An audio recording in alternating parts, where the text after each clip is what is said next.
नमस्कार साथियों, मैं महादेव ये बोल रहा हूँ। आज कोई बाहर नहीं गया, इसलिए सोशल मीडिया में कुछ मुद्दों को लेके हमारा बात रख सके, ये आप लोग का नया लोगों के पास जाने के लिए ये करने का हम लोग कोशिश कर रहा है। साथियों, आजकल में पिछले हम लोग इंडिपेंडेंट अंगर पास्ट की आंदोलन के बाद बहुत कुछ डेवलपमेंट हुआ। सरकार ने हमारा बातचीत में हुआ। इसके बाद सरकार ने हम लोग का एक 5-6 मुद्दा पर मांगा था। इसके बाद अभी सरकार ने दोबारा पीरियडिकल मीटिंग इसका मांगा है। हम लोग पहले भूख हड़ताल के बाद कुछ सेटलमेंट के लिए कुछ 5 मुद्दे मांगा था। ये 5 मुद्दे भी हम लोग सबमिट कर लिया है। इसके अलावा पीरियडिकल मीटिंग में दोबारा हम लोग 3 मुद्दा का सरकार ने मांगा है। इसका भी हम लोग सबमिट कर लिया। पूरा इसका वेबसाइट में हमारा सोशल मीडिया में हम लोग दाखिल कर लिया। मैं एक बिंदु पर आज बहुत लोग क्वेश्चन मांग रहा है, हम लोग इस पर मैं थोड़ा विवरण देने के लिए मैं प्रयास कर रहा हूँ। एक हमारा लीगल स्टेटस का हिस्ट्री का संबंध में। लीगल स्टेटस मतलब होल्डर ऑफ सिविल पोस्ट के लिए। सिविल पोस्ट मतलब 8 घंटा काम, 8 घंटा का सारे सुविधा। इस संबंध में आज का दिन में नया जीडीएसपी डिपार्टमेंट में आ रहा है। बहुत लोग पदोन्नति हो रहा है। सभी का मन में इसका हमारा इतिहास क्या है, जीडीएस एम्प्लॉयज का वास्तु इतिहास कैसे आया, कैसे आज तक हम लोग इतना दूर तक को पहुंचा है। अभी तक हमारा मांग सिविल सर्वेंट का 8 घंटा का काम क्यों नहीं मिल रहा है, इस संबंध में एक नज़र डालने के लिए मैं आप लोग के सामने कोशिश कर रहा हूँ। साथियों, आप लोग को मालूम है 1770 में लगभग 170-80 वर्ष का पहले भारत देश में ब्रिटिश गवर्नमेंट होता है। ब्रिटिश का क्राउन का अधीन में भारत में भी एक संविधान के को अधिकार चलता रहता है। ये लोग एक टाइम में 1760 में 1780 में रेलवे, पोस्टल इत्यादि कुछ एस्टैब्लिशमेंट का शुरू करता है। इसी समय में 1767 में पोस्टल डिपार्टमेंट का भी ये स्थापित करता है। ये स्थापित करने के बाद तो ये आगे समय के अनुसार बढ़ता रहता है।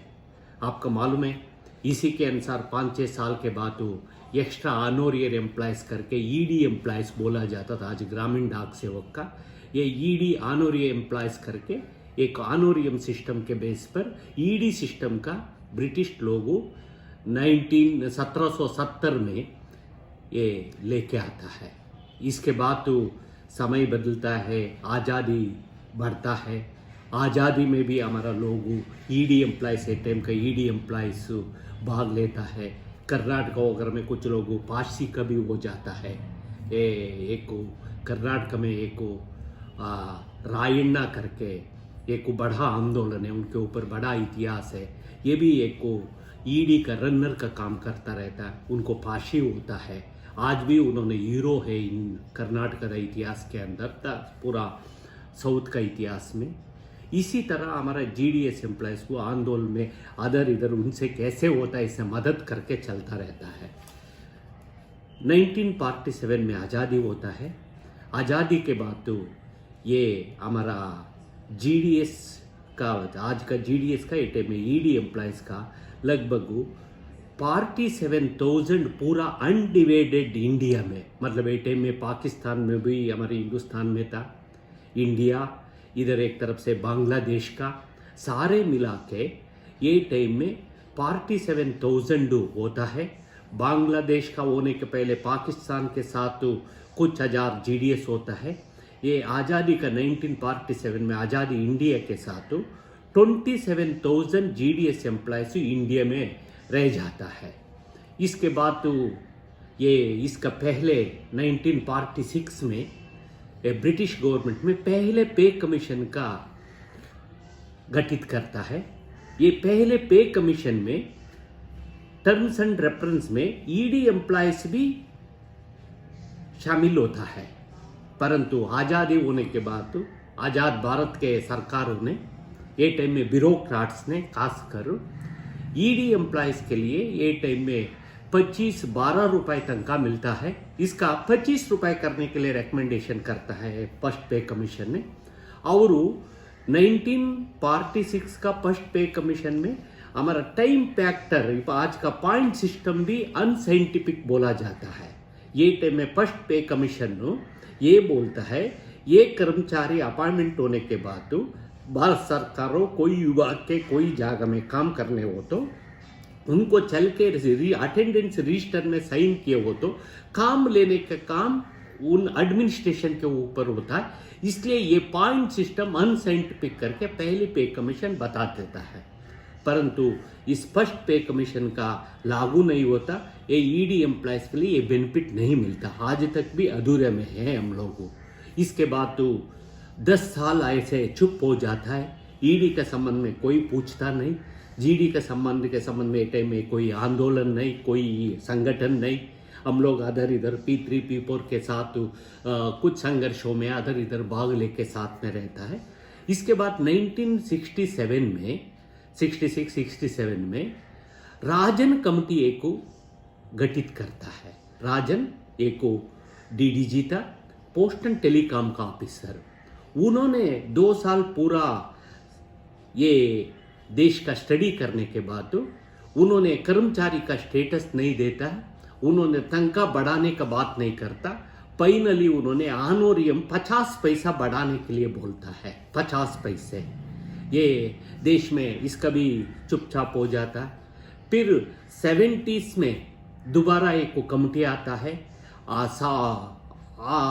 ये कमेटी का नाम है मदन किशोर कमेटी।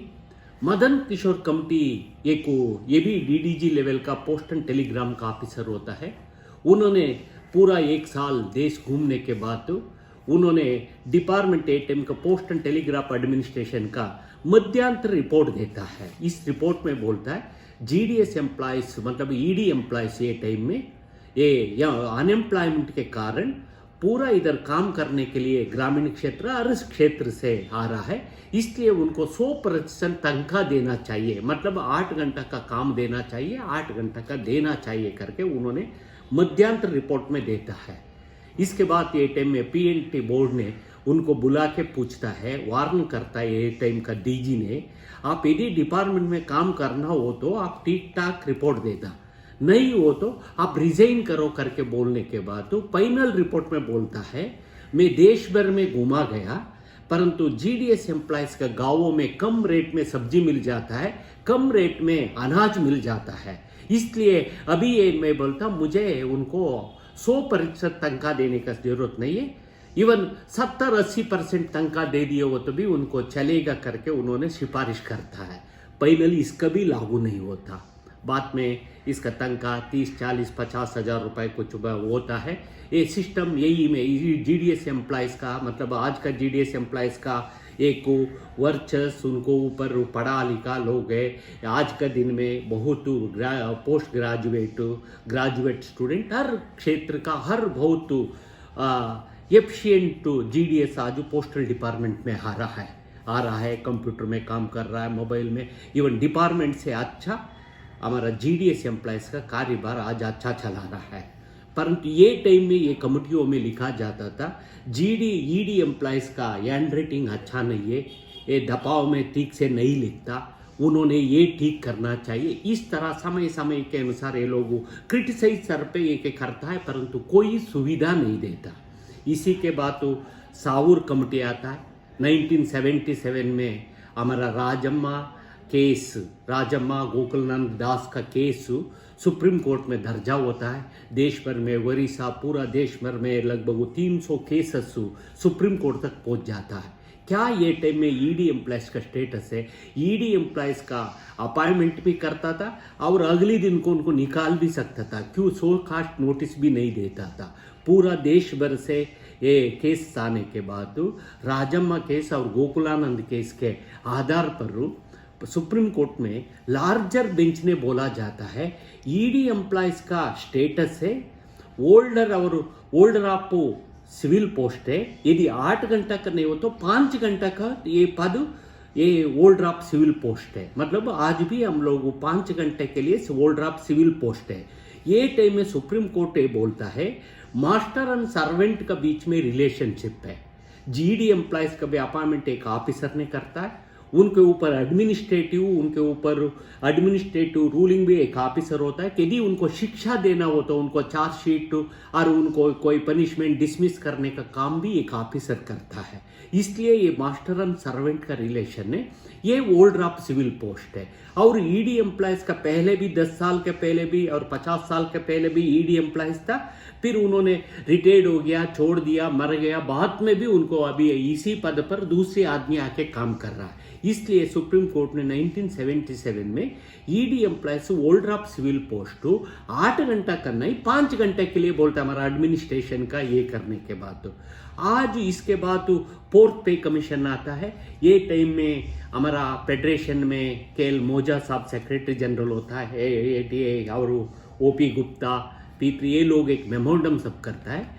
ये राजम्मा केस आने के बाद ये वोल्ड ड्राफ्ट सिविल पोस्ट है, जीडी एम्प्लॉयज का भी फोर्थ पे कमीशन में शामिल करने का जरूरत है करके बोलता है, परंतु इसका नहीं बनता। इसके बाद एक साहूर कमेटी बिठाता है, साहूर कमेटी का रिपोर्ट आता है, परंतु ये फोर्थ पे कमीशन के अंदर हमारे पास रिपोर्ट है। फोर्थ पे कमीशन के अंदर ये बात लिखा गया है, फोर्थ कमीशन का रिपोर्ट के अंदर ईडी एम्प्लॉयज वोल्ड ड्राफ्ट सिविल पोस्ट है, एनएफपीटी ये डिमांड किया था इसमें इंक्लूड करो करके इतना बोलता है। फिर फिफ्थ पे कमीशन का पहले इसमें बात 87 का बात है, 86-87 में फोर्थ पे कमीशन आता है। फोर्थ पे कमीशन का आके वो पूरा होने के बाद फिफ्थ पे कमीशन का समय आता है। फिफ्थ पे कमीशन समय में ये टाइम में हमारा देश में भी पॉलिटिकल चेंजेस हो जाता है। ये राजकीय बदलाव के साथ साथ हमारा पोस्टल डिपार्टमेंट में भी ये टाइम में ये जीडीएस एम्प्लॉयज P3 और P4 के साथ रहता है। देश भर में एक आक्रोश भी आता है। ये टाइम में एनएपी का फेडरेशन के अंदर एक चेंजेस आता है। 1987 का पहले हम पोस्ट एंड टेलीग्राफ था, इसके बाद तो एनएपी हो जाता है। एनएपीटी का सेक्रेटरी जनरल केएल मोजा होता है। फिर 1992 में धारवाड़ फेडरल काउंसिल कर्नाटका में कॉमरेड आदि नारायण सेक्रेटरी जनरल एनएपी का बन जाता है। इसके बाद उनके ऊपर भी एक ईडी का नेता, ईडी के समय में 84 में एक दिन का हड़ताल भी किया जाता है। ये आने के नेचुरल ये टाइम में बहुत सालों से 1960-68 के बाद कोई पोस्टल डिपार्टमेंट में संघर्ष नहीं हुआ था। इसलिए 93 दिसंबर में 93 में तीनों फेडरेशन मिलके एनएपी, एफएनपीओ, बीएमएस तीनों मिलके एक हड़ताल के लिए जाता है। हड़ताल का समय में ये संघर्ष के समय में ये दिन ऑफिसर्स का खिलाफ भी नाराजगी उठता है। ये 3-4 दिन का हड़ताल के बाद ये डिपार्टमेंट ने बुला के हम लोग एक्सपोर्ट कमेटी का एक बिठाएगा करके बोलने के बाद हमारे बीच में ये जस्टिस तलवार कमेटी का रिपोर्ट है। तलवार मतलब जस्टिस रिपोर्ट है। जस्टिस तलवार कमेटी ये पोस्टल एक्स्ट्रा डिपार्टमेंट का सिस्टम के ऊपर स्टडी करने के लिए ये बैठा। श्री चरणजीत चेयरमैन बन जाता है, श्री चरणजीत तलवार जी। ये उन्होंने एक पूरा 96 में 95 में 96 में उन्होंने ये चेयरमैन बनने के बाद 97 में उन्होंने रिपोर्ट सौंपता है। इस रिपोर्ट में अंदर उन्होंने पहली चैप्टर में ये बोलता है ये जीडीएस एम्प्लॉयज़ का एक लीगल स्टेटस का जरूरत है करके, लीगल स्टेटस पर एक स्टडी। तो मैं क्या बोला अभी तक सारे इतिहास उन्होंने कब पोस्टल डिपार्टमेंट हुआ, कैसे कैसे समय समय के अनुसार उन्होंने घटनावली का इसमें इस चैप्टर में बताया है। इसके बाद उन्होंने ये सिविल सर्वेंट का पोस्टल डिपार्टमेंट में ईडी एम्प्लॉयज़ का ग्रामीण डाक कर्मचारी बनाओ करके एक स्टेटस बोलता है। और इसके बाद 7.5 घंटा उनको अपॉइंटमेंट देके उनके सारे ये सुविधा देने के लिए, मतलब और आधा घंटा लंच आवर डाल के उनको 8 घंटा का दर्जा देके ग्रामीण डाक कर्मचारी बनाओ करके रेकमेंडेशन देता है। उन्होंने पेंशन भी रेकमेंड करता है 610 रुपए का। इसके बाद भी इसका पहले और इसके बाद कोई कमिटी ने सीधा पेंशन के लिए रिकमेंडेशन नहीं करता। यही हमारा ये लीगल स्टेटस का बात है, हिस्ट्री ऐसे है।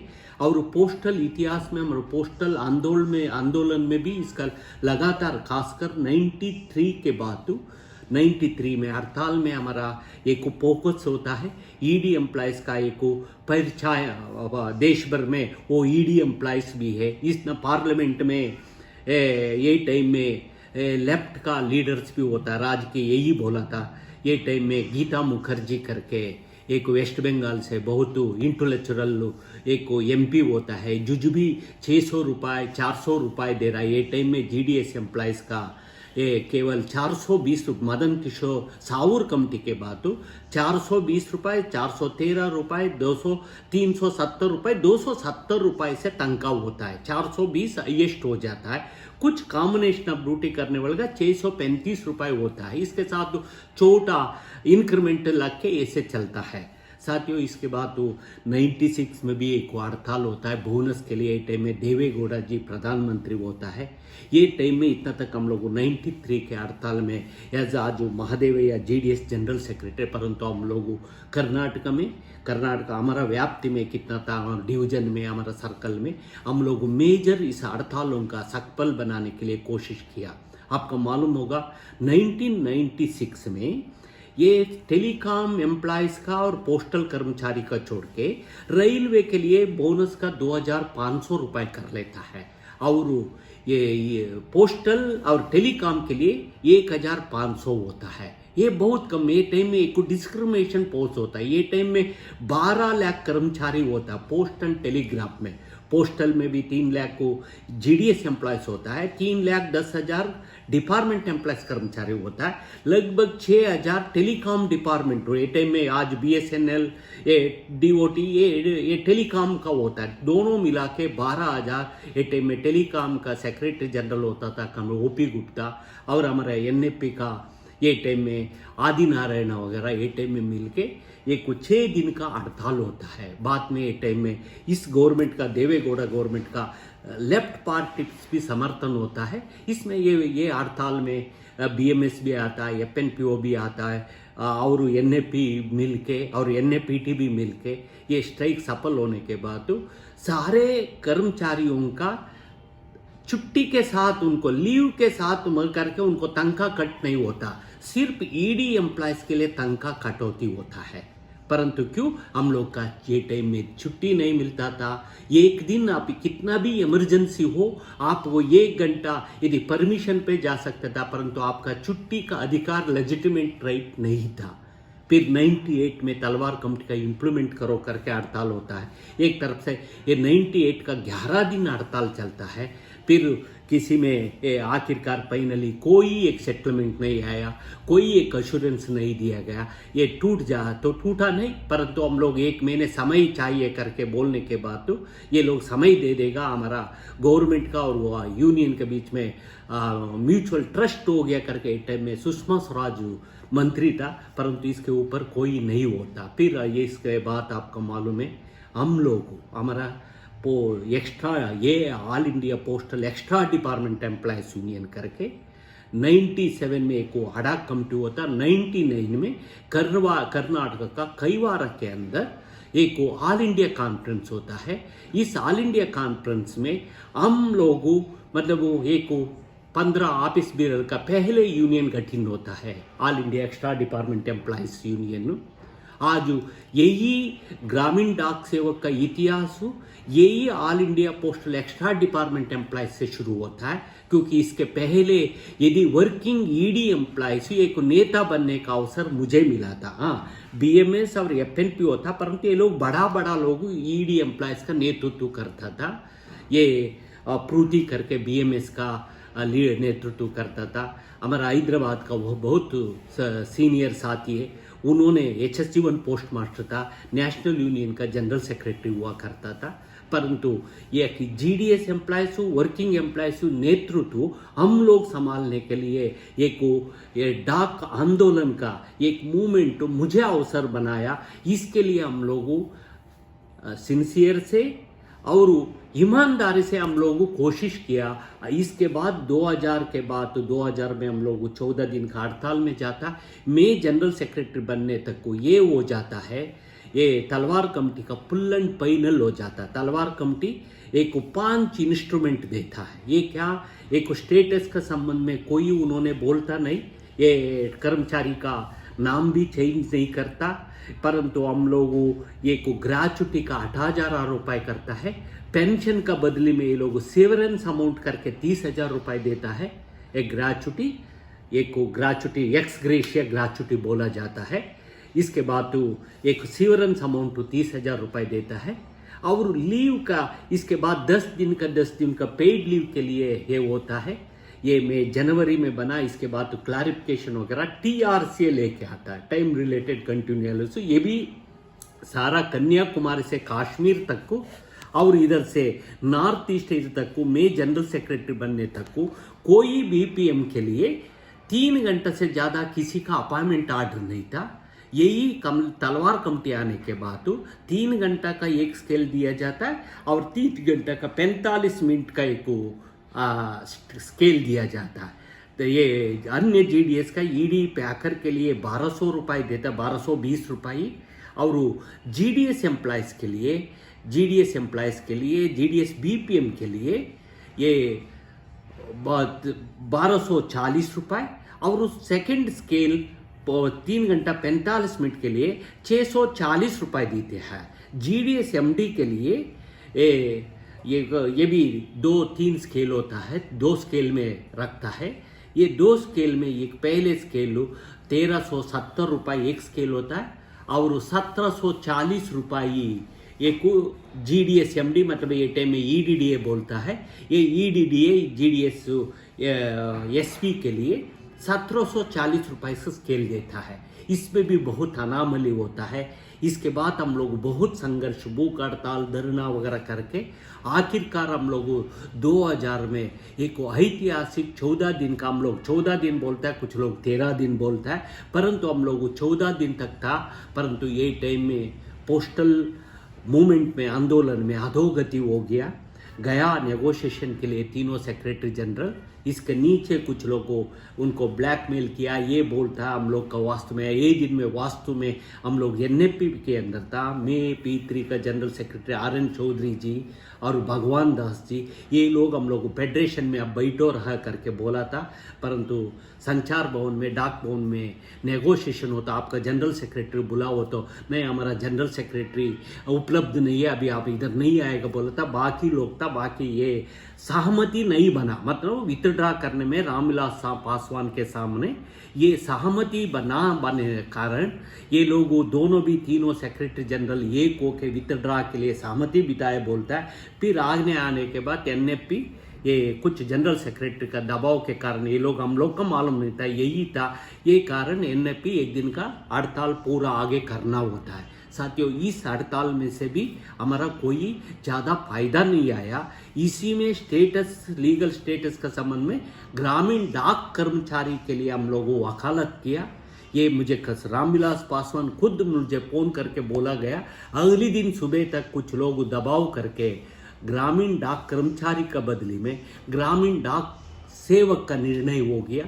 यही आज ग्रामीण डाक सेवक के।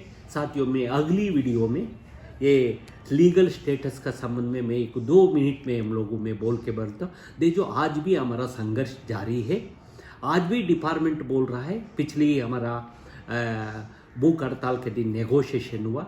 इस नेगोशिएशन में भी हम लोगों ये विशु आइटम रखा था। हर वक्त हम लोग लगातार पिछले साल से बोल रहे हैं।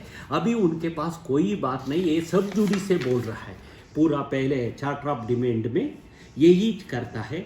ये दिल्ली को क्या प्रिंसिपल कैट ने कोई स्टेटस का इसका देने के लिए इनकार कर लिया। ये केस हाई कोर्ट में पेंडिंग है, इस देने के बाद देखेगा करके बोल रहा है। हमारा मानना है ये GDS का ये सिविल स्टेटस लेके रहना पड़ेगा। GDS का ये मिलेगा क्योंकि हम लोग ओल्ड ड्राफ्ट सिविल पोस्ट है, समय बदला है। आज IP BPO हर तरह का दबाव में हम लोग काम कर रहा है। बिना GDS डिपार्टमेंट नहीं रह सकता। यदि हम लोग आज हमारा जीडीएस का अभी मनोबल नैतिक बल हमारा जीडीएस के साथ है। ये जीडीएस आने वाला समय में हमारा संघर्ष जारी रखेगा।